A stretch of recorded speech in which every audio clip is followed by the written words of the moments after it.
Instructions. So I'm going to go over these with you, and we're going to do this and see how easy it is to actually set up and get working.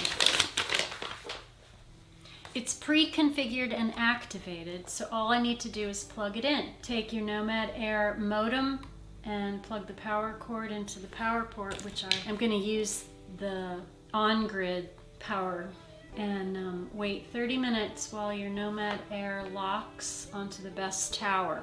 Once the air has locked onto the closest tower, the LED will be either green or blue. Ensure your modem is free of obstructions and place it in or near a window. And I'm going to put it in the window over there.